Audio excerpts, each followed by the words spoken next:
Councillor Grimstone, and we are not sure about those that are zooming in when they will be able to do that. Councillor Olsen has indicated that he will try and get on.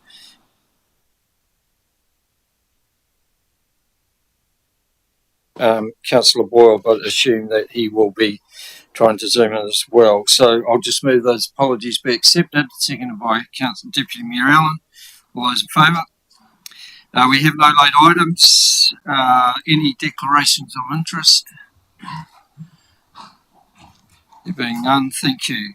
So today is around receiving the submissions for the local water done well service delivery options. We have a number of submitters who wish to speak to us, but we will also consider the other submissions that are in our agenda as well. We have received no later submissions, so we will not be dealing with recommendation C, but so could I just move recommendation A and B, that the report be received and that the council receive the submissions on local water done well service delivery options lodged by 4 p.m. on the 10th of April 2025. Seconded by Councillor Jennings. All those in favour? Against, carried. In front of you, you will also see a sheet that has the name of the submitter plus the submission number and the page number in our agenda. So to commence, should we welcome Kelvin?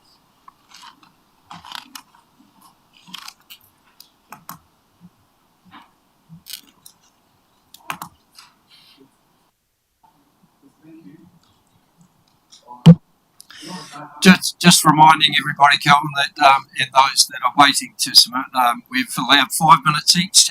So if you wish questions or anything like that, please leave a bit of time for that as well. Yes.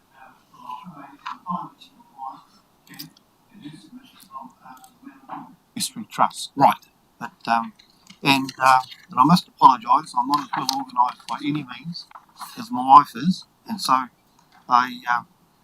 it's all right. Councillors will soon realise the difference. You've been here enough times, Kelvin. I'm sure you're well used to it. So local water's done well. You cannot rate what we don't own. We haven't been given ownership of our water commodity.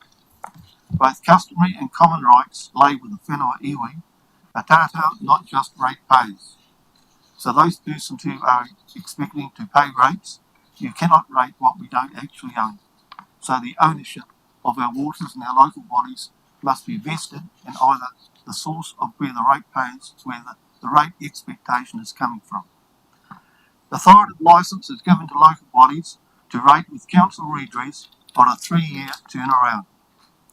There is a precedent for the situation that we find ourselves in the so-called Forerunner template in Greater England, where analysis of outcome has proven to be less than either contracted for a while under higher rate demands.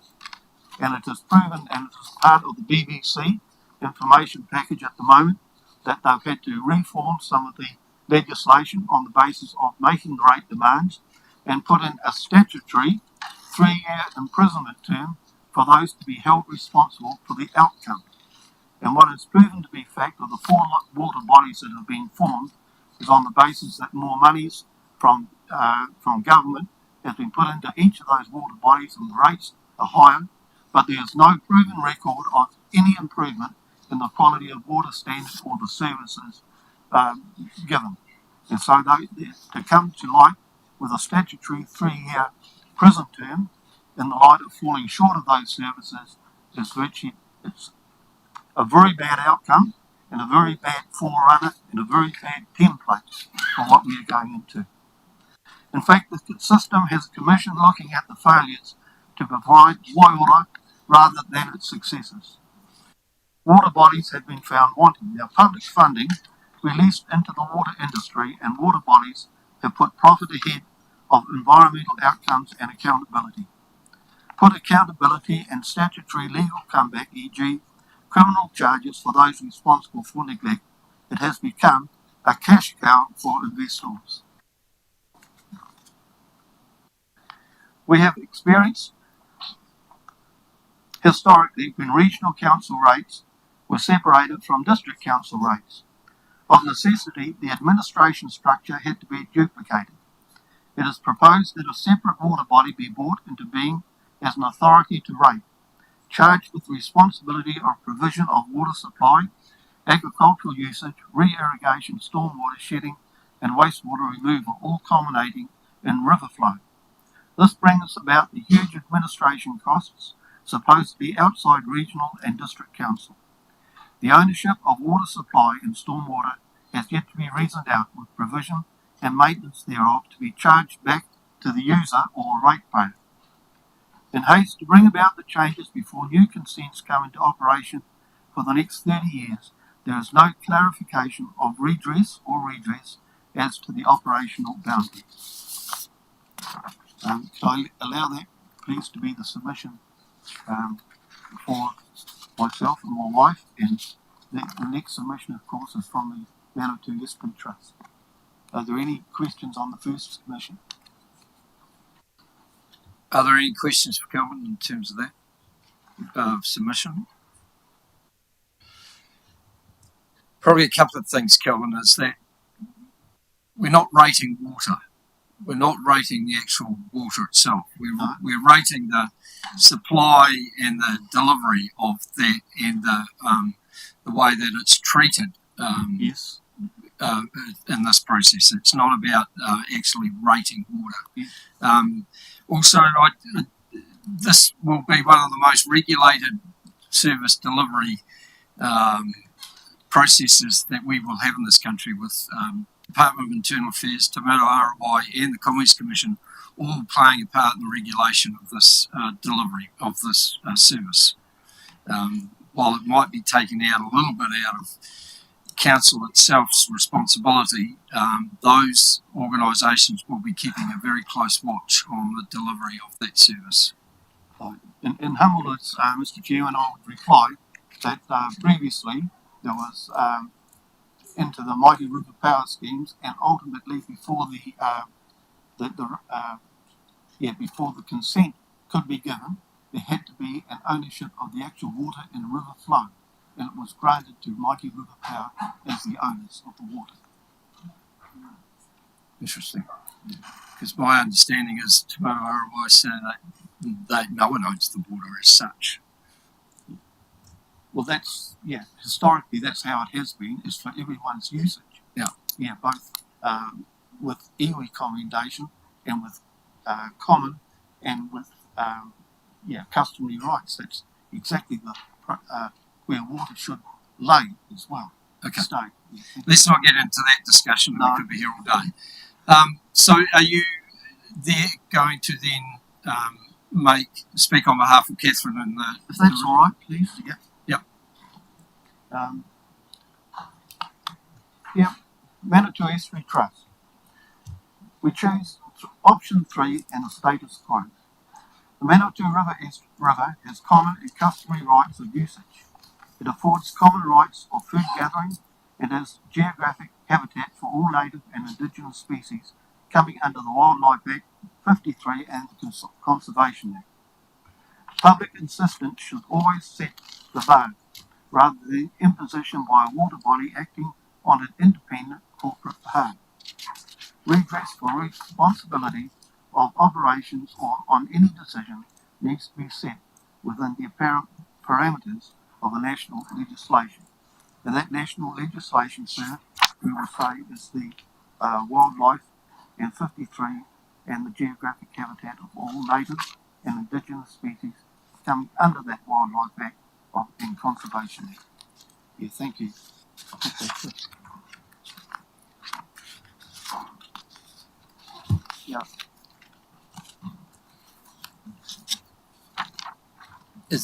You've finished there, Kelvin, have you? Yes, no, I'll leave it there. Okay, thank you. Any questions, Councillor Prop? Thank you for the submission. And this is in regards to the Horowhenua District Trust. I mean, I see you chose option 3, but wouldn't it be better to work under an option where all those councils involved in possibly discharging wastewater to the Horowhenua River be more advantageous for the Horowhenua District Trust? Yes, but what end of the tail is the most important? Yeah, the river end or wherever. I mean, Manawatu Heads, as the Foxton Estuary used to be called, or is called historically, we would say is the head of the river, not the tail of the river. And when it comes to some of the parameters of the species and that, there's an overall just about ignorance as to what an estuary and a foreshore affords on the national basis. In fact, it still has to come into promontory as to the importance of these estuaries. And we're just starting to see it come now, really, with public importance and public input and appreciation, most determinedly, yes. Thanks, Kelvin. Yeah. Appreciate your time, and also Catherine as well. Continue the great work that you do. Appreciate it. Thank you.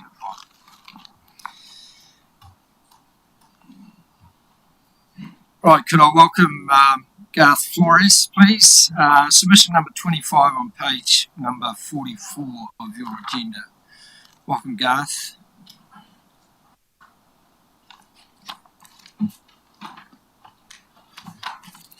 Good morning, Mayor and councillors, and thank you everyone for this opportunity to speak to you. So I got three main points. First point, water is a precious commodity. Second point, generational theft. And third point, public-private partnership. So my first point, water is a very precious commodity. Approximately 2/3 of an adult human body is comprised of water. Without water, you will be dead within a few days. If you're lost in the desert and hadn't had a drink all day, how much would you be willing to pay for a cup of water or a litre of water? So, as an engineer, I like numbers, and here's a thought experiment. In the peak of summer, we use about 15 million litres a day in Levin. So, if we had to pay for that water, assuming that it was a bottle of Johnny Walker Blue Label, at $599 for 750 millilitres, we'd be paying about $12 billion a day for that liquid. If it was a flat white, which is probably my weekly drink, not Johnny Walker Blue Label, that's about $5 for 350 millilitres. Daily, we'd be paying $214 million for that liquid. If it was a pump, a bottle of water, 750 mils, bought at Pack and Save, not at your local garage, you'd still be paying $2 for 750 millilitres, which works out to about $40 million a day for that liquid. If it was our 2-litre milk, $3.50 for a 2-litre, we'd be paying about $26 million a day for that liquid. If you're living in Foxton Beach, how much are you paying for that liquid? $1.07 for 1,000 litres. That's the first 30 cubes and then 50 cubes, and then it goes incrementally more. So if Levin was paying Foxton for that water, we'd only be paying $16,000 a day in the peak of summer. From $12 billion to $16,000, there's a massive discrepancy. Yes, I'm not washing my car with Johnny Walker Blue Label. I'm not watering the garden with Johnny Walker Blue Label. But I think the point is clear. We're willing to pay for something we value. Using the Foxton Beach rate as an example, the typical Kiwi uses 225 litres per person per day. So a typical household of 4 uses about 900 litres per day, which works out to roughly $30 a month, and that's $7.50 a week. A single retired person on their own would use about $10 of water per month, or $2.40 per week. Access to safe, clean water is a basic human right. There's no denial about that. That should be for every human being on this planet. We do, however, and we should, however, pay for the service of cleaning the water, of storing the water, of conveying the water from where we found it to where we use it. Is it therefore unreasonable to ask people to pay a little bit more, maybe $2, maybe $5 a week, for the water that they consume? Water is a precious commodity. Next point, generational theft. You have stolen my future. Lover or hater, Greta Thunberg made a very thought-provoking statement when she accused the adults in the room of stealing her generation's future. And as the adults in the room today, we have to ask ourselves, Are the fiscal decisions we are making today adversely impacting future generations? Will future residents and ratepayers look back and think that we did them a favour? Or will they curse us for enslaving them to a mountain of debt? Leaving a legacy of crippling debt is a burden to future generations has recently been called generational theft. And my final point is, yes, we need to pay for the water that we use, but we don't want to leave a legacy of debt to future generations. So how do we bridge that gap? And one option is a public-private partnership. So typically this would be a company with skills and experience in operating and maintaining water networks, and they sign a 20 or 30-year concession to operate and maintain our network. And during that concession period, the company charges users for the service they receive and uses those funds to operate and maintain the network and reinvest in the network, and then also make a fair and reasonable profit for the company. Not extortion, but as a company, they can reap the rewards of their efforts. A concession can create a buffer between the politics and the sustainability of providing the service. If your water bill has nothing to do with who's elected as mayor or councillor, it takes some of that risk out of the process that people can use water to score political brownie points. Thank you, Mayor and councillors. Thank you, Garth. That passion. Have you got any questions for Garth? Appreciate your time. Thanks, Garth, and the points that you've made.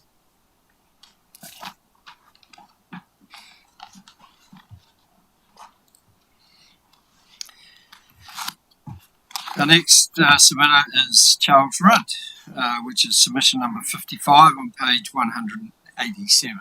Welcome, Charles.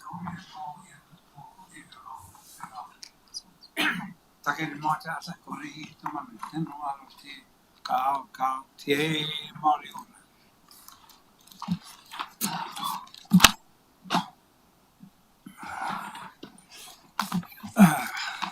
Excuse me.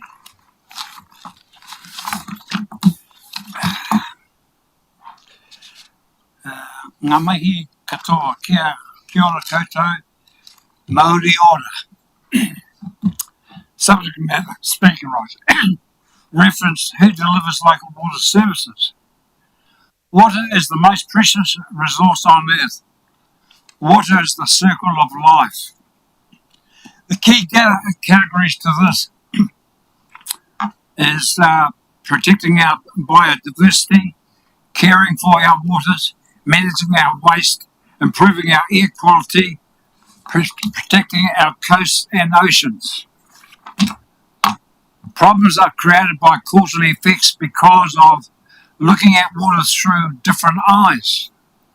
The Māori perspective is the timing does not afford me to elaborate more on this subject matter. Others may do so on this taonga. The taonga is the water. 223,000 is stated the population of the Manawatu, Palmerston North, Horowhenua and Kapiti Coast.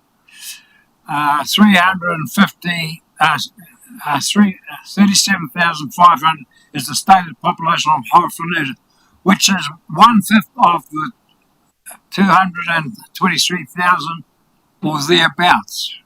1/5 Horowhenua. Any amalgamation with the other three districts would leave a heavier rate depth on the Horowhenua district at will. We will be hit in the future if we go that way. It also leads to the door of privatisation. It will be privatisation, which I totally disagree and totally oppose privatisation. As HDC governance and operation, you are supposedly duty bound to protect our district from any takeover. That's what you're supposed to do. Not sort of promote someone else's what they want us to be about. As HDC governance, you will be making your individual decisions in your deliberation on the issue at hand. We, the ratepayer public and others, will know which way you councillors voted individually voted on the subject matter. Are you going to vote this way, that way, another way, a dolly tray, or sitting on the fence? Kia ora koutou. Any questions? Thanks, Charles. The privatisation issue has been talked about quite a lot over the last through this process, and we have been given complete assurance that it will be put into legislation that will not be privatised, that there will need to be 75% of members of parliament to approve any change to that legislation. So there were concerns originally that this might have led to privatisation, but it's been assured, we have been given assurances that there is absolutely no intention to ever go down that path. I would not take that risk because another government could come in and wipe that thing out. Well, that's why that needs to be 75% of Parliament to be able to. Well, that could happen, Bernie. So please do not take that risk. So I'm sorry, Councillor Proctor's got a question for you. Yep. Yeah, Charlie. I've got a couple of questions. Hi. I'll try and put it all in one statement though. Hi. As a beneficial owner of Puno or Lake Horowhenua, how do you feel about that asset or the stormwater being discharged into that asset being potentially transferred to an organisation other than HDC, and how do you think HDC has done over the treatment of wastewater coming into Lake Horowhenua? No, I don't believe it should. We should be looking at it like our district council, because we don't want all these highly paid consultants coming in with all their brilliant ideas that will not work. I mean, you've got to look at it like I'm from the mountain to the sea, and this is how you've got to look at the issue, from the mountain to the sea. And this is what you're looking at now from the waters. It's basically coming from the mountain or from the skies to the sea, right? So council's got to look at it. Don't get these highly paid consultants to do it. Use your own brains. You've got the staff here, qualified people. You yourself are qualified in your field, and there's others, you know. I mean, I'd like to see a volcano in that lake. Yeah, okay, fine. All right, I hope I answered you, Donald. Appreciate your time as always, Charles. Thank you. Yeah. Matua. That's right. That means kakiti ama. Our next submitter is the Te Awaho Foxton Community Board. And John, I assume you're speaking on their behalf, are you? So page number 216, submission number 66. Good morning, Your Worship, Councillors. Thanks for the opportunity to speak to it. The Community Board had a workshop to talk about this because it was a very open-ended discussion at this stage because no major decisions have been made, but there are some 8 points which we think are very, very important. The first point is that there appears to be a reduction in local input into the decision-making on the makeup of the board and governance and how it's going to be established. It's unclear. And sitting at the mouth of the Manawatu River, the voice of people of Foxton on Foxton Beach needs to be involved and to be clearly heard in the decision making. We are concerned about that. Okay. The second point is that despite the expectation of potential lower costs, we are concerned about the fixed income residents, and we have a lot of them, right? Should the planned savings not eventuate, and we all know that we get cost overruns on almost everything these days, and so people on a fixed income are going to suffer badly from the increase in costs here. Third point, the community, including the board, needs to be involved in the development of the letter of intent or including on how to ensure the letter of intent is complied with, and the mechanism that the council and the community have in terms of redress if the letter of intent is not complied with. The letter of intent basically means how it's going to operate. Okay. Local solutions such as discharging to land as opposed to discharge to water need to be protected and allowable. Whilst discharge to land may not be required, as stated in the Morrison Lowe report on page 36, paragraph 2 of the assumptions, it should be an option available along with other locally improved treatment and discharge options, ensuring that local knowledge is incorporated in developing solutions. Discharge to land is always preferable to discharge to our water. We don't need that. Okay, we believe that we should harmonise costs earlier rather than later. Number 6, we express concern about the high costs of governance in the executive team. The letter of intent should ensure tight financial controls. The cost of setting up the water service organisation needs to be scrutinised and significantly decreased. We look at the example we had with the electricity department when they split that into 3. We had 3 new bureaucracies set up and the costs increased. And we're going to have another bureaucracy set up here in the water service organisation with increased costs, chief executives and all these areas and the bureaucracy that goes with it. We are concerned about that. Number 7, there's a lack of clarity on how the split of development contributions will be managed going forward. If the WSO decide that there needs to be significant increases in development contributions, how is this going to be managed through the rate setting process and the long-term plan of 4 separate councils? Will development contributions be applied equitably across the WSO? In other words, would they be harmonised? And number 8, we appreciate the resource consents will needed to be issued, but we have concerns on how they will be consulted on and policed.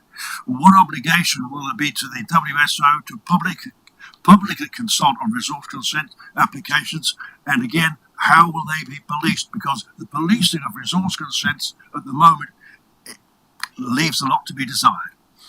Because resource consents are set in very well, but they are not policed.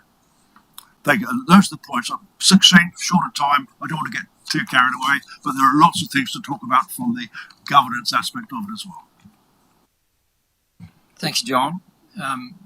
Any questions, comments from John? Councillor Tommy Hunt.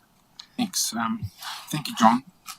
I actually enjoyed your submission on behalf of Te Awamutu Whakeston Community Board. I think you raised some really, really good points in there. And I do wonder, the consenting one is well, all of the points you raised are really, really important issues. So I'm actually interested about even your description of the letter of intent and what Te Awamutu Whakeston Community Board might bring to that in terms of raising all these matters. And I'm guessing it would be from a collective viewpoint of the wider Whakeston groups attached to the river estuary system. Would that be right from your point of view? Basically, yes, but at the moment, there's nothing set in concrete. We don't know what's happening, and we need to know what's happening and the way it's going to be set up. We need to have input into that. Right?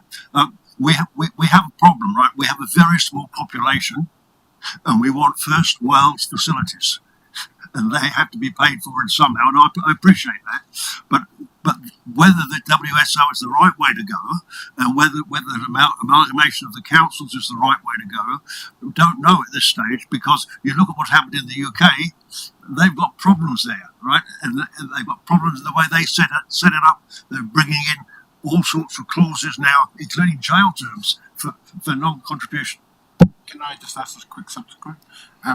Look, John, I suppose the other thing I want to ask is similar to what Councillor Proctor asked of a previous submitter was, you have chosen option 1, which leaves it very broad. When you look at option 3, I would have considered that would have met the criteria more of the group in terms of you directing how you want to see the district manage our water and any entity going forward.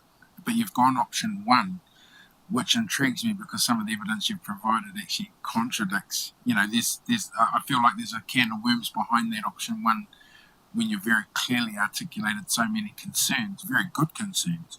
So do you think that the group may consider changing their position around the option? That's an area which is still open to discussion with the board. The board decided to support option 1 because it will spread the cost of a major problem, which is what we have. We have a major problem with water, right? And Horowhenua District Council itself is not financial enough to take care of all the needs that we have in the future. And so maybe by spreading the cost and harmonising it, it might be better, which is why we chose option 1.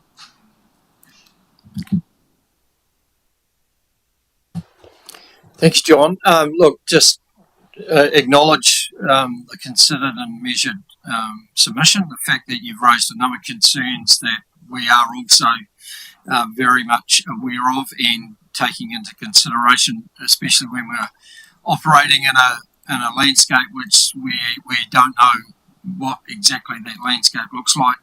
And the role of the economic regulator is obviously going to play a major part in how this service delivery plan unfolds. But, you know, we're operating in a little bit of a vacuum at the moment in terms of that. But appreciate the community board actually considering all those things and bringing it to our attention. Appreciate it. Thank you.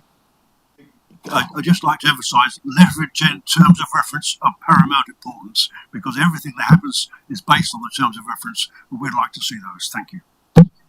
Thank you.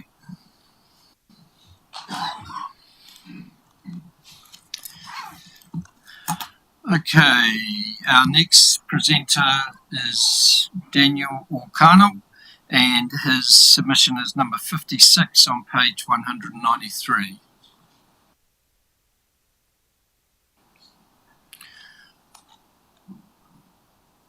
Welcome, Daniel. If you just press the right-hand button on that machine, the red light will come on. Yep, you're all set to go. Thank you, Mayor and councillors. Thank you for the opportunity to speak today. I'm here because I believe the people of Horowhenua deserve a genuine voice in the future of our water services. As far as the proposed 3 options, my clear preference is to maintain council control of our water assets. Merging with other districts just to increase our borrowing limit from 280 to 500% is fiscally reckless. It enslaves future generations of ratepayers. It's like being asked to double the limit on your teenager's credit card before they even tell you how they're going to spend the money.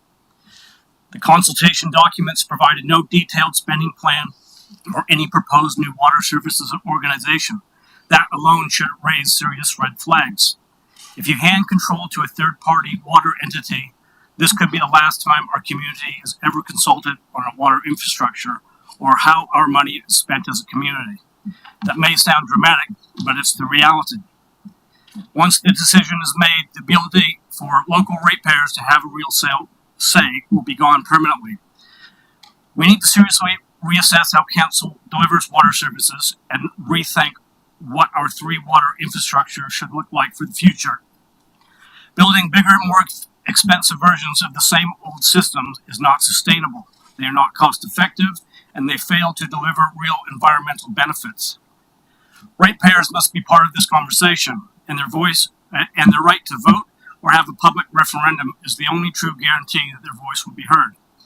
Section 14 and 82 of the Local Government Act require you to ensure meaningful community consultation on significant decisions affecting the district. Few matters could be more significant than the control, ownership, and future costs of our essential water services.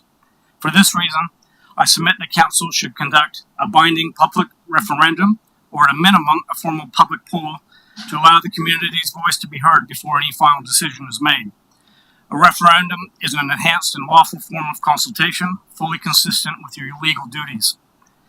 If the timing of such consultation means that the council cannot meet the government's September deadline, that delay would be entirely reasonable, lawful, and justified to protect public rights. Any attempt by central government to pose a Crown Water Services specialist solely because the council was fulfilling its democratic obligations could be challenged by judicial review for being unreasonable and contrary to natural justice. However, if the council does not wish to proceed with a referendum, I submit that you adopt an alternative and equally democratic approach. Delay making any final decision until after the upcoming local body elections. This would allow all sitting councillors and new candidates to campaign openly on the water services issue. Ratepayers could then exercise their democratic right to elect representatives based on clearly stated positions regarding the future of our water infrastructure. In either case, by public referendum or open election campaign, the people of the district must have the opportunity to determine the future of their essential services. Anything less would undermine public trust and principles of local democracy. I know of many ratepayers who have not engaged in the public submission process because they believe their voice will not be heard by council. The few people that have come here today to stand before you and make public submissions on the issue should not be the public's only option to have their voice heard on this issue. I urge you to stand for democracy and not deadlines. Water is life, and life-changing decisions belong to the people. Thank you. Thank you, Daniel. Any comments, questions for Daniel? Councillor Tamia. I don't want to not acknowledge a great submission. First and foremost, and my question's probably really blunt. Just picking up on your submission, I guess what I'm hearing is you don't have confidence currently in this government to, one, not protect our community assets and rights, but also potential privatisation rights that could occur. And a very simple answer is fine for me. Respectfully speaking, this decision would affect the future of my rights in my lifetime of this district and my children's. And for me, no disrespect to you, councillors, or you, mayor, none of you were elected on this issue. And as a voter and a ratepayer of the district, I would like a voice, and my voice comes via a vote. And that's how I see it. So I would like the public to have a vote rather than councillors. So you guys weren't elected on this issue, and if we don't want to vote from the public, the next best option would be to wait till after the local body elections, and you could campaign and make your position known on the issue, let it be known to the public, and then the public can have their say by casting the vote towards those particular candidates. Daniel, I appreciate, look, you raise the concerns of probably the whole local government sector in terms of we are often directed by government to follow their strategies and policies regardless of which government it is. And then there are opposing views, obviously, in the community. So often local government is caught in the middle in terms of having to face both sides of those arguments. I don't think there's an easy answer, unfortunately, to that. And for us to say, no, we're not going to do it, I think unfortunately we are legally obliged to continue to follow the path of the direction of the government. Look, there's a lot to go before things get officially decided in terms of where we sit, and we're still waiting for that statute around, especially the economic regulator, but also the makeup and governance and how the level of expectation that locals have in terms of what that service delivery plan looks like. That is still being formulated and will continue to be a conversation over the next few months. But really appreciate your thoughts. Thank you very much.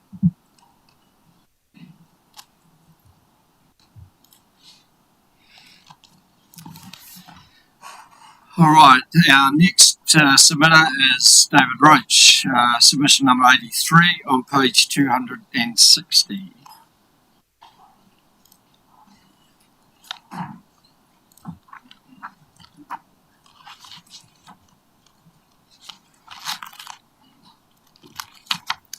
Welcome, David. The right one. The right button. That's it. Oh, it's too high up. Thank you. Well, good morning, Mr. Mayor, councillors. In reference to my submission, I would firstly like to make something clear. This is my submission, not the community board. I was part of the community board's first discussion, and while it looked the best on paper and money for the Horowhenua, I went home and I read that report from Morrison Law and had a totally different look, perspective of the whole thing. So I thought I'm going to put a submission in. I believe we should go with status 3. and do it independent. We are capable, the staff are capable, the council is capable of running an operation. It's been made clear since we had our long-term plan that we've taken over operation of the water and the savings that are there. I always believed they were there. I think there was actually more, but we'll see, the CEO was being conservative. But on saying that, I think there's bigger savings for the council to operate doing the project and running it themselves. 2, you have control over it. You will have control over the say. If you give it to some other organisation, we will not have control. We will think. I believe that you can run a smaller organisation efficiently and economically. Small businesses do that. They prove that. They can do it. Big corporates, I heard all this about how the savings and everything back in '89 and what was going to happen with amalgamation, how much we were going to, was going to be the answer to your ratepayers. I actually pulled my old rates out, and just to let you know what amalgamation and these big corporates do not run any better. My rates in '89 in my home was $370. I'm now paying $3,600, 985% increase in rates. Yes. So you don't get cheaper getting bigger. You keep control of the cost, and you have control. Secondly, I made a couple of comments on the end of my submission. There's been 2 things that I've read in that Tonkin report. One, setting up this organisation, $14 million or $14.1 million to set one up. That's horrendous money. Now, at the workshop, why I think the board went along like the lines of council can't afford it because you have to set one up. Well, my logic to that, or my reasoning, is we should be lobbying local government, because you've got the conference coming up, the government to withdraw that clause in there. If you want to go on your own, then Kapiti, Manawatu, both are small councils or medium councils, they're going to want to go on their own. Why should they be lumbered with a $14 million bill or even anywhere near that? So I'm asking council, or recommending to the council, that you should go to the local body conference with a remit, having that removed. Secondly, there's always been funding. We've talked about government, and I think that another thing that should go to the local body referendum or a local conference is get onto the government to get some of our GST back. We pay GST on the 3 waters. My recommendation in the remit should be that it should be the GST should be used back into the community where it come from on a basis of subsidise. That way, you're proving to council that you are still putting your share of money into it. It's not just handing your tax back to you and used for something the wrong things. So I think there's 2 remits that I believe that we should take to council, and I'm a firm believer that we should operate on option 3. Do it ourselves. Thank you, David. Any questions?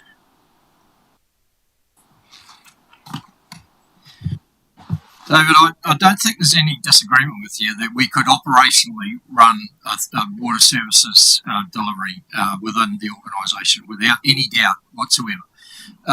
The problem is the future investment required to ensure that we continue to deliver that service with the proper compliance, the proper expectation of service delivery to our community. If we don't reinvest in plant renewals, plan for growth, those sorts of things, that's where the issues will be for smaller councils like ourselves who do not have the debt capacity to be able to borrow more money to be able to do that. Thank you. We'll live within our means.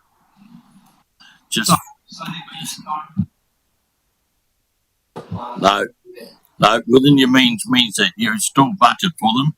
You may be a little bit slower, it may take us a little longer, but you've got, but what you're saying, because we can borrow more, on this greater scheme, someone still has to pay for it. Still will need to be paid for. Okay, you're going to spread it over more ratepayers, but to me, and I looked at some of those graphs, and I can't see why someone like Fielding or Capity that's got a lower rate now want to prop us up.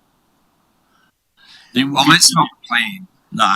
Well, then on the other side, and I thought about this, we got Palmerston City Council, and the Foxton Community Board is quite adamant on its submission to the City Council to their water sewage system that we do not want any treated effluent in the Manawatu River.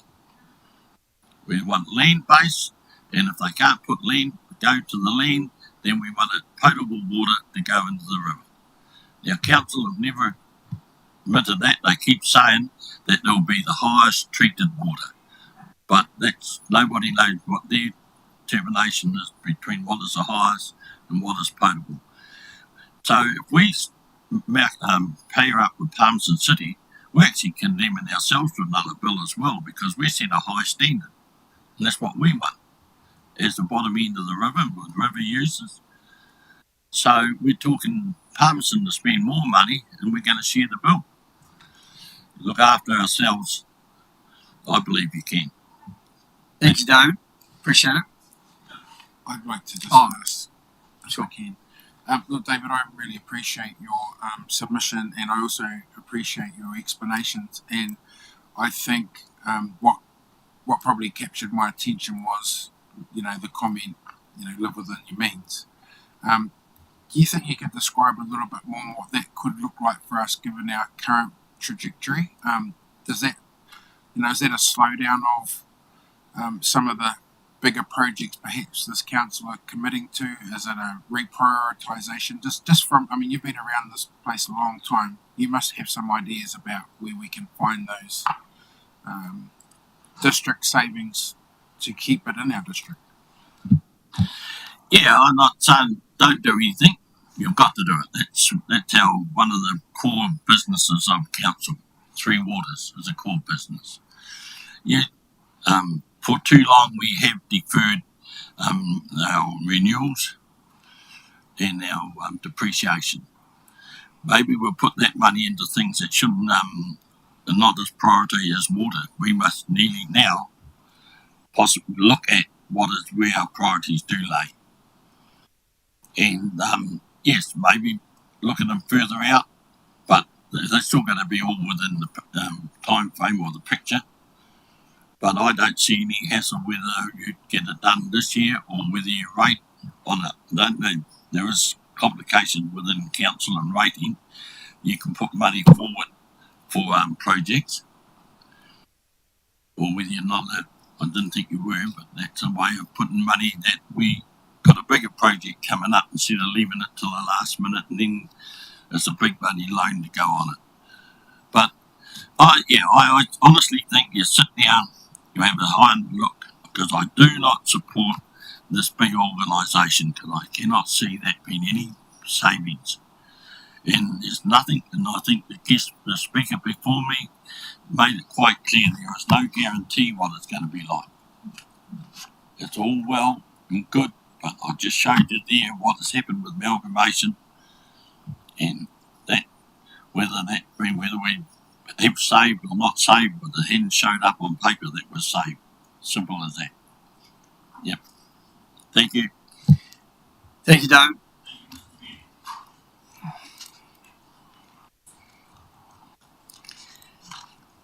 All right, our last submitter is Julie Harris, whose submission is number 88 on page 273. Welcome, Julie.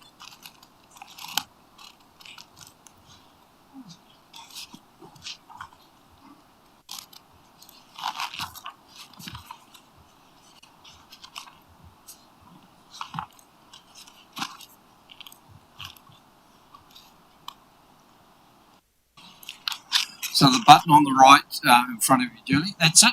All set to go. Hello, mayors and councillors and council staff. Can I just ask that you introduce your council staff who are here today? Is that not normal, or?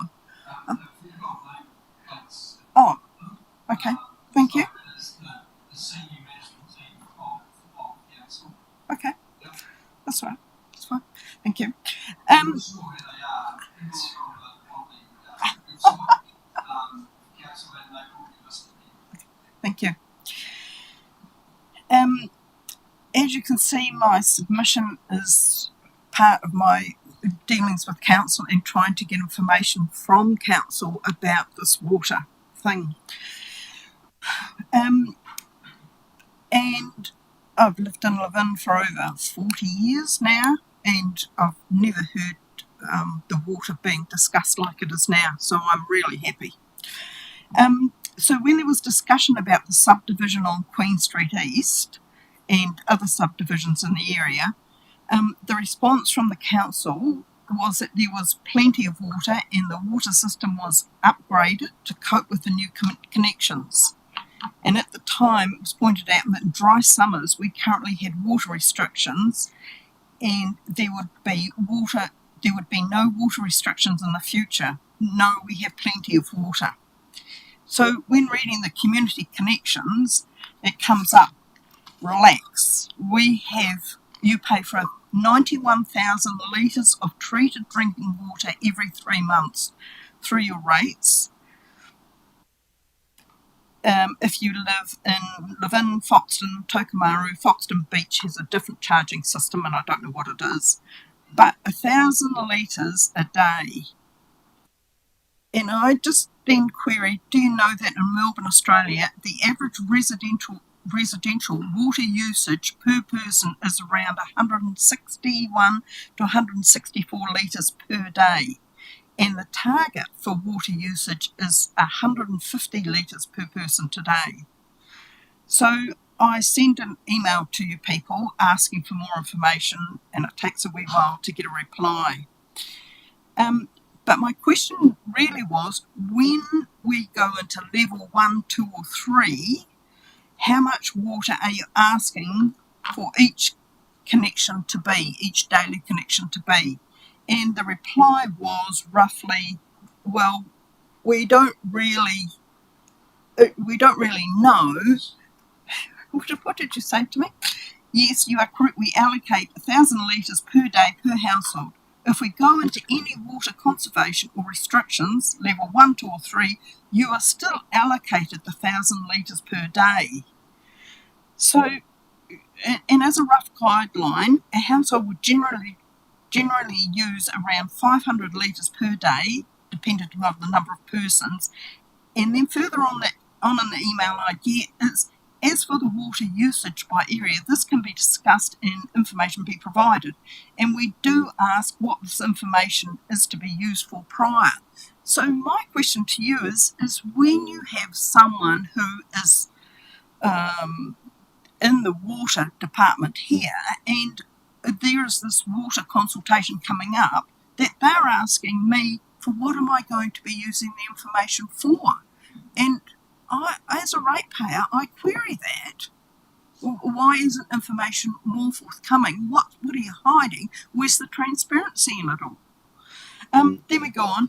Once we roll out the new digital meters within the district, we are exploring the ability to self-manage your usage with the development of an app. So yeah. And this is under development and would not be available until after July 2026. So I'm going to have an app or something. In the booklet on page 5, the council provides we supply 5 billion litres of safe drinking water each year. So the council provides safe and reliable drinking water to 13,000 residents, industrial and commercial properties in Levin, Foxton, Foxton Beach, Shannon and Tokomaru. The council also provides water for firefighting capability. So that's 5 billion divided by 13,700 properties, which equals 364,963 litres per annum per property. And my question to you is, who is using all this water and why do we not have water meters?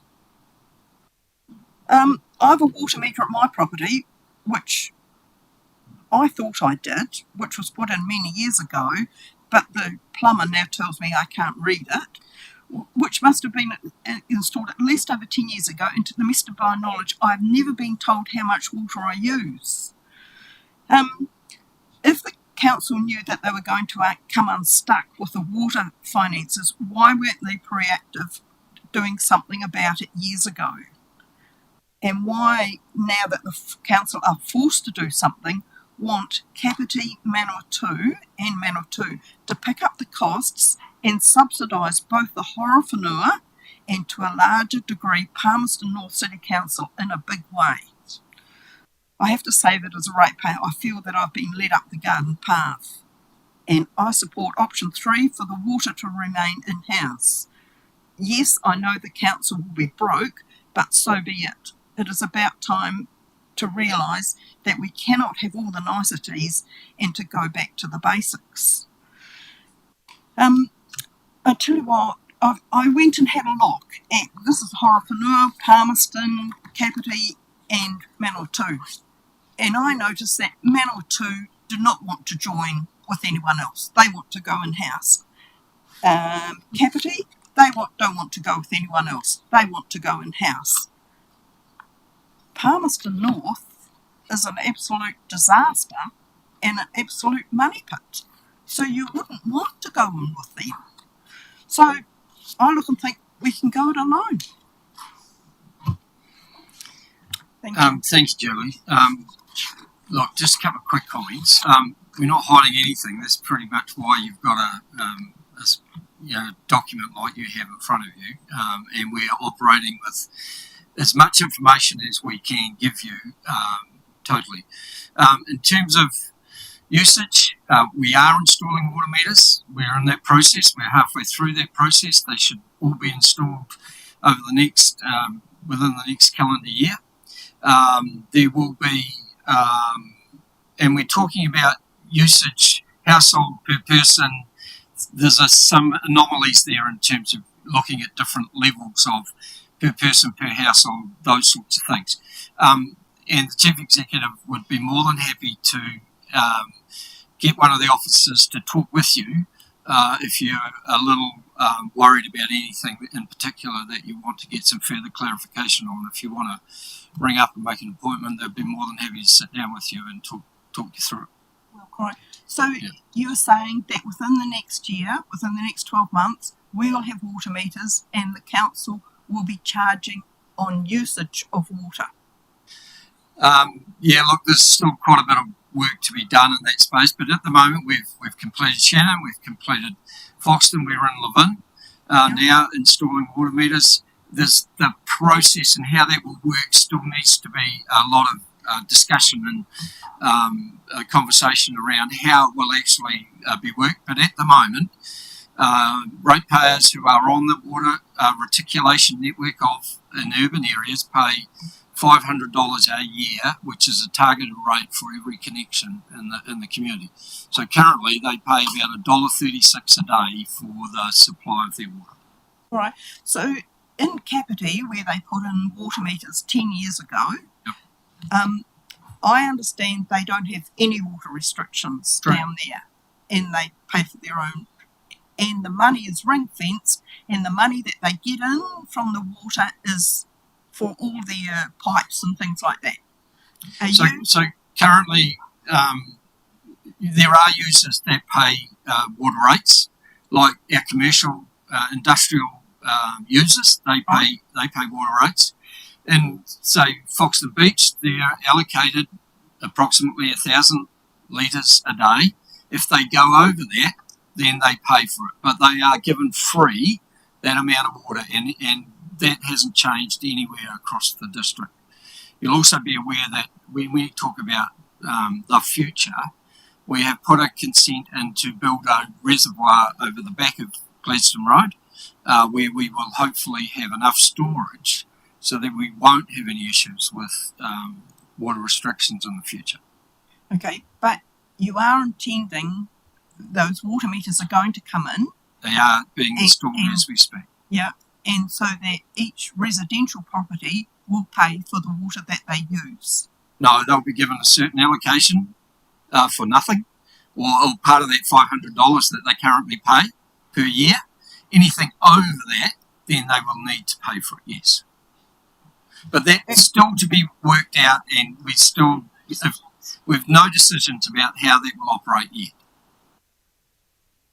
Okay, I just But find, as I said, we're happy to sit down with you and take you through it if you wish. yeah, that's all right. Thank you. Councillor Timmy Hunt. Thank you. I appreciate your submission and your feedback, and I can see others want to push the button too, but I'm just quickly pushing the button because I actually think you raised some really valid points there, and I'm interested through our CEO to know, one, she's raised about an app, and so I am interested to understand what that is, but I'm also interested to know, are we already collecting data with those installations to tell us what those daily usages are looking like? Because I think that's really interesting information to know. And even what you said about even during restricted time, we don't actually restrict the water amount available to our people. So I also think that's a really interesting point to look at further. So that was all I wanted to Yeah, raise. and I think that water, you put in these water restrictions, I think it's a con. And why do it? You know, I mean, I know you've got a graph in there that shows how much water and the water usage, but why do it? You know, I mean, and I don't understand. I'm also going to suggest to you, if you're going to put in water meters, we pay for every drop of water we use. We don't get this 1,000 litres a day. I think you're just frivolous with the water. If you lived in Australia, things would be completely different. And I think, you know, yeah, I don't think you really have a handle on it. Oh, the Chief Executive just wants to respond to those comments. Yeah, through you, Your Worship, and thank you for your submission. And I'm sorry that you felt like you didn't get the information you needed from our officers. The bit that I want to assure you on is, firstly, we'll contact you to sit down with you and take you through some of this information. But secondly, to reassure you that when Council made a decision to introduce water meters, it was for the purpose and the concerns that you're talking about. It was about how do we ensure that we are best managing and taking stock of this precious resource. The water meters that we have installed so far around the district and the data that the team are collecting tells an impressive story about actually when you monitor people's water use, it changes the way that they use water. The reason we have to introduce water restrictions is because of the consent conditions that we have. And so when the river gets low, that is when we have to introduce water restrictions. And I think, you know, we're obviously here talking about local water reform, but the complexity and the spider web of demand and supply and water conservation is partly probably the rationale around some of the response that you got from council staff. But we can talk you through and take you through the story about where water meters have been installed, how it is making a significant difference, and it's going down the track of what you shared some of those examples of Australia. The decisions that are still imminent that council have not made is, once we have introduced water meters, how do we continue to manage and monitor, and what is the pricing and rating mechanisms that sits around that? No decisions have been made by council, and of course what's a little bit tricky is that while we were preparing for council to make some of those decisions, we're actually in an environment now, and this will be a matter which council obviously have to consider deeply when they go to make a decision about local waters, where our operating environment looks very different. We're going to be regulated by the Commerce Commission. There is a pricing regime that will be introduced, and councils will not be able to rate for water. The only way that councils or a water organisation will attract revenue is through a pricing pathway, much like we see in the electricity industry. And so we're still trying to understand what that looks like, because actually the legislation has not been introduced into the House yet. And until we see that piece of legislation, it's hard to give advice around what that looks like in terms of an operating environment moving forward. But we will contact you, we'll sit down with you and hopefully alleviate some of the concerns that you might have. Thanks, Julie.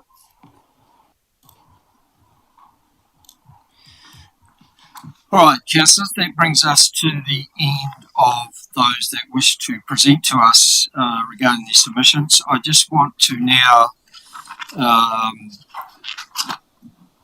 go through the rest of the submissions where people didn't wish to speak to us, to seek any comments, clarification or questions that councillors may have in particular about any of those submissions. So I was just going to do those in blocks of 10.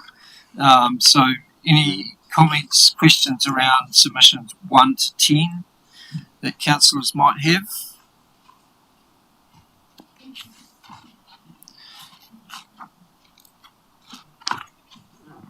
Being none, submissions 11 to 20.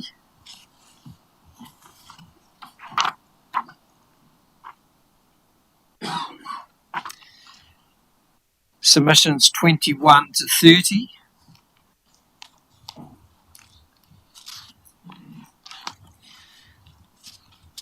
Submissions 31 to 40.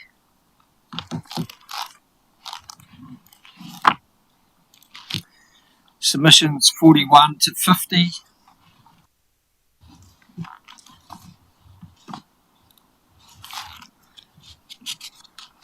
Submissions 51 to 60.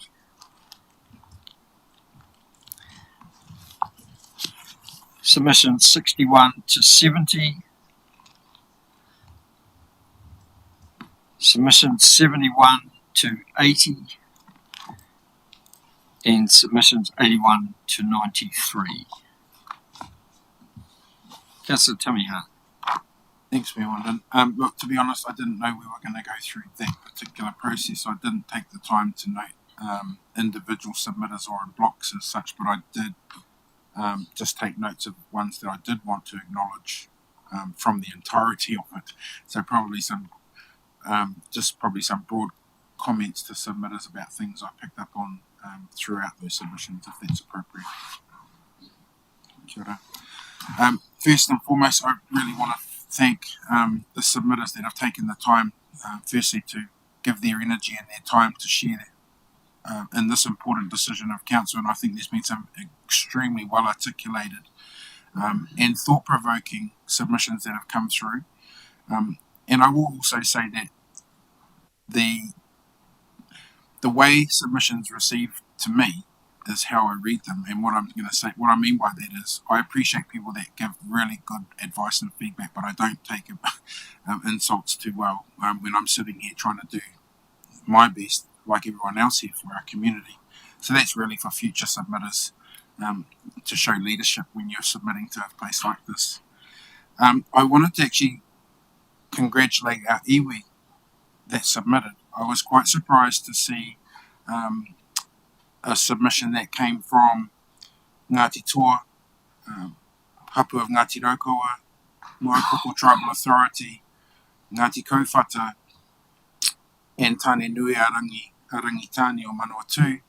I actually want to endorse that submission and thank them for the collaborative submission that came, and even the fact that they went a step further in their submission to share what they considered could be a way of working together with council and others on what a water service entity organisation could look like in the future for this district. And I think it shows that collaboration can happen when the passion is there by our iwi partners to get involved. And so I hope council have taken that on strongly.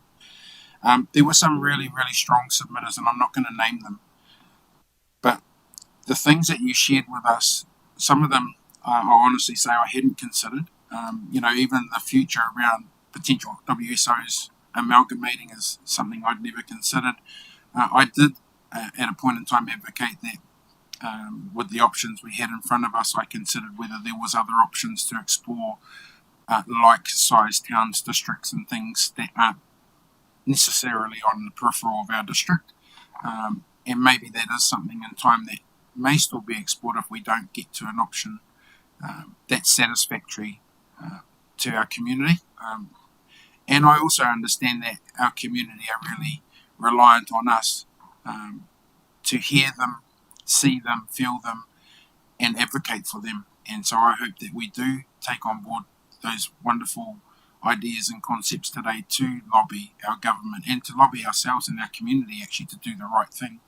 I think the suggestion of making such a significant decision before an election is a very good suggestion, and would absolutely, I think, make some people perhaps come out and vote and participate that maybe haven't in the past. And I'm happy to champion something like that, because the more submissions we hear, the better. I also understand that those that submit here today, while some do represent wider groupings, I also am very clear that we don't have a process to determine the weighting of that submission and who you physically represent as individuals or groupings or larger groupings, or you could be sitting here representing 1,000 of your whānau. We don't know how to break that down, but I just want to say that every submission is important and every submission is treated in its own right. I did write a heap of notes in here, but one of the things I'm really thinking about is trust, confidence, judgment, transparency, openness, honesty, and all of those words that have been resonating here today are words that I levitate towards, and I'm grateful that they're used by our community, because they're certainly, while we have a job to do for our community, we also have to be mindful that not everyone in our community wishes to participate in these processes, but will still be impacted by decisions we make as a council. I really like the fact that you've clearly articulated that there is so much unknown out there still, regardless of the process we as a council are engaged in with other councils and with government themselves. I think you see the dilemma that we're in, and that we can only make decisions based on what's presented to us. But I certainly hear the need to protect your right, protect your asset, protect your ability to be decision makers and power makers in this process going forward. And so whatever this council do, I hope we advocate, as we've heard here today clearly by those that have come, and also what came through the submissions that we've received. So I won't go on other than that. I just wanted to say thank you very, very much for taking the time. Thank you to Monique and our team. This has actually been really good today. It's been really easy to find the documents. Everything's in where it should be. And just thanks everyone for your time and energy. Kia ora.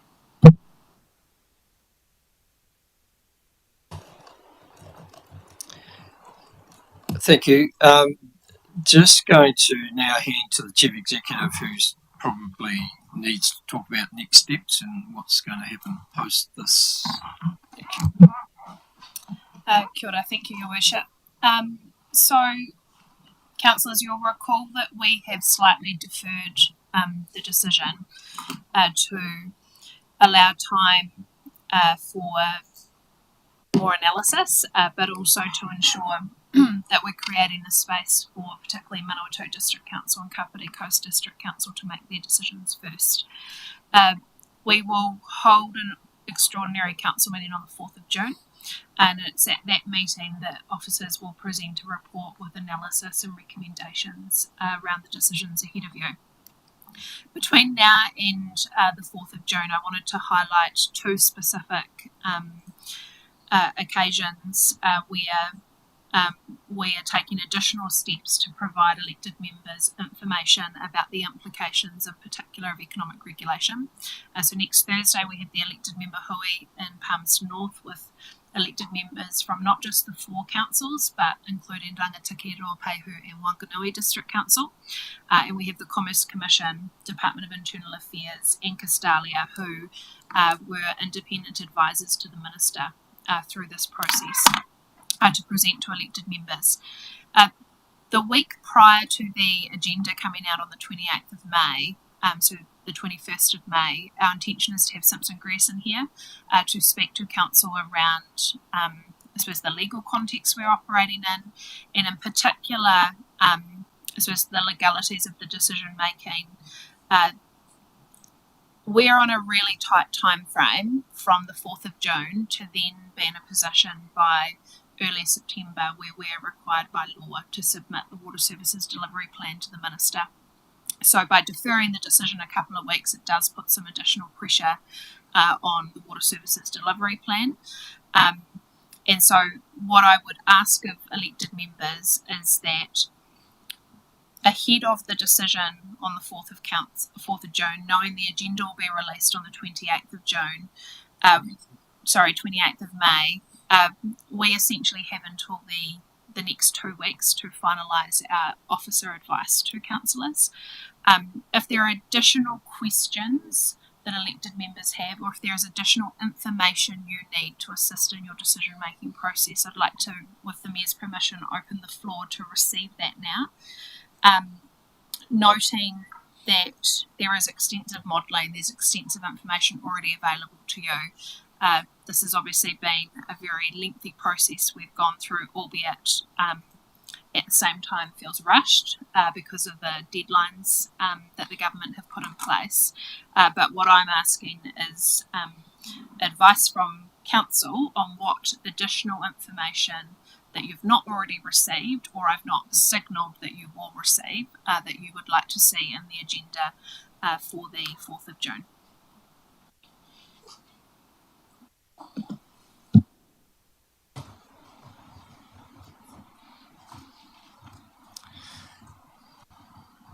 I suppose one of the things that has been apparent through the submissions and hearing today has been the number of people who have said we should remain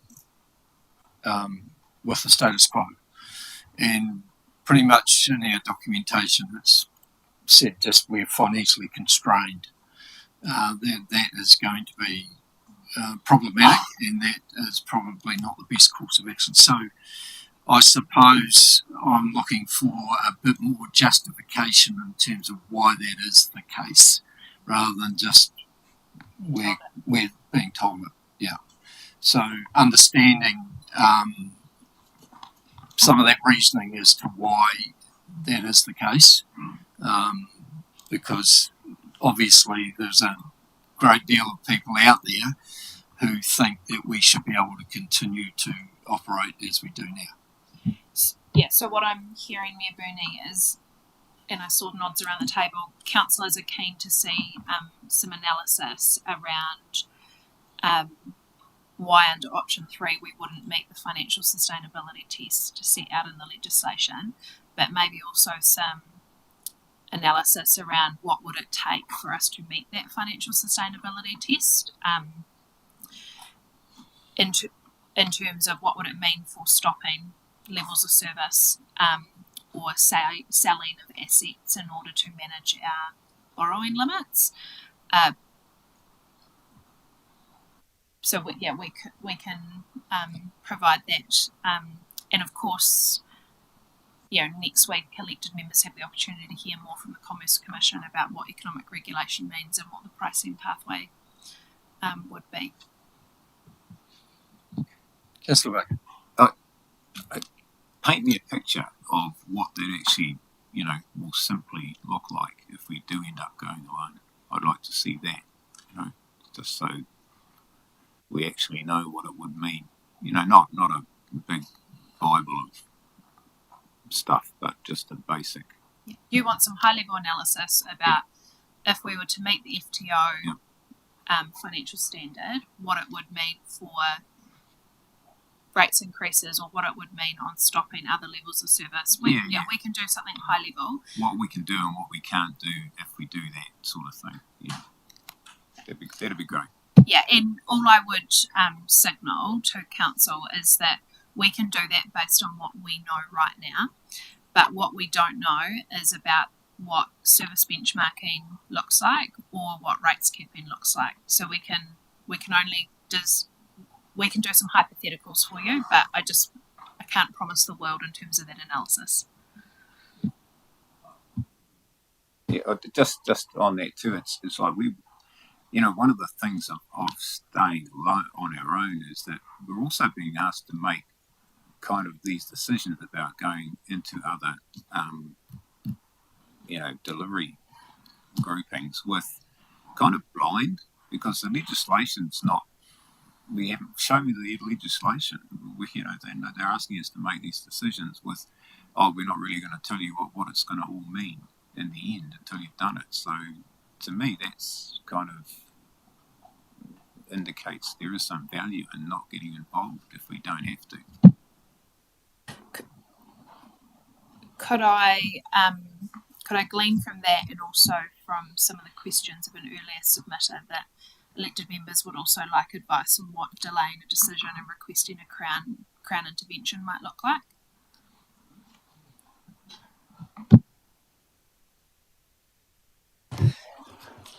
I honestly think we're just wasting our time and considering and fooling ourselves on an eventuality that's not likely to happen. So, unless we're forced into that position, then we should start considering it and stop wasting staff and officers' time. Agreed. Sorry. Councillor Tamiana. It's actually me. I'm mindful. Oh, sorry, Councillor Brady. So I just want to touch on, probably when we have this whole discussion, the thing that's not through this whole period of work with waters, the thing that's not discussed much is stormwater. Yeah, very little about it. And I just want to draw Council's attention to 47, submission 47, Mike Fletcher. The whole submission is very well considered. The man's got some experience in the UK and in New Zealand in this world. But he touches on stormwater, which is one of the few submissions he ever did. So now I don't know if there's any work going in the background around stormwater, because I absolutely advocate for the retention of stormwater at local council level. And Mike outlines it very succinctly, briefly, but very well. So if you haven't seen 47, have a look at it. So yeah, anything on that work in that vein, Malik, I'd appreciate it. Doesn't have to be in the agenda as such, but anything back to us prior to that would be good. Thanks. I think that's certainly a question that should be asked at next week's Hui, in terms of it's a continual subject that is brought up every time we discuss it. And there doesn't seem to be the direction is that it's full waters.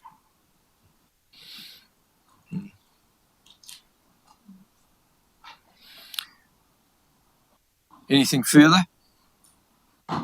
Just a quick comment, Mr. Mayor. I'm very happy to get the further information about option 3.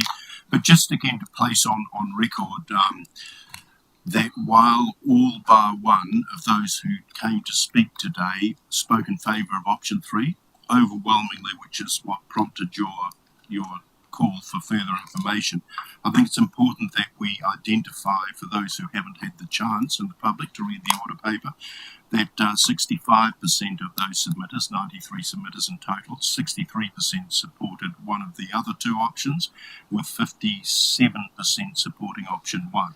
Now, I just say that for the record to provide some balance, because we've heard a very weighted consideration for option 3 today, along with some very good reasoning, acknowledge all of that, but it's good also just to have the broader picture.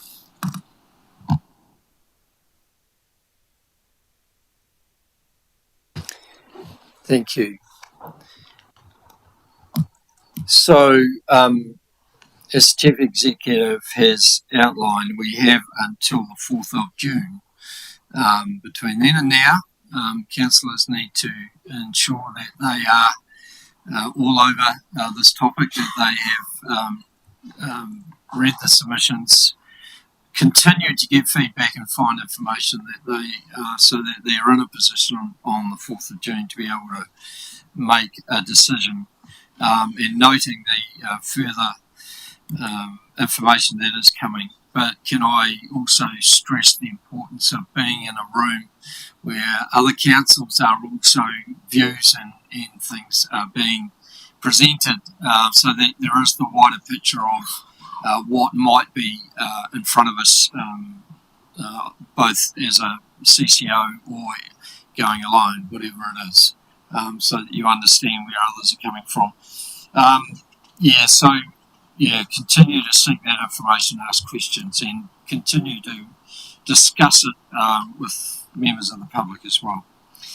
Can I just ask Benny, because I'm an apology for that meeting, but will it be live recorded or anything like that for anyone that wants to watch it later? I think that would be useful for some that can't be there. Next week's Hui. I don't think so, but I will ask Palmerston City Council who are hosting the week.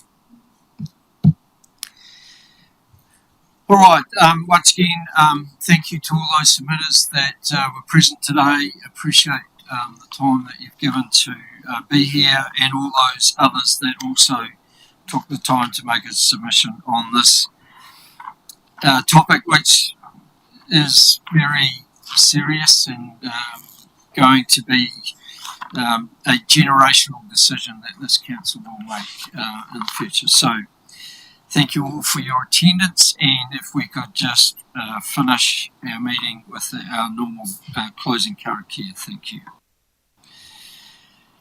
Kia whakaerengi te tapu, kia wāti aiti ara, kia tūriki whakata ai, kia tūriki whakata ai, hui e tai ki e. Thank you, enjoy the rest of your day.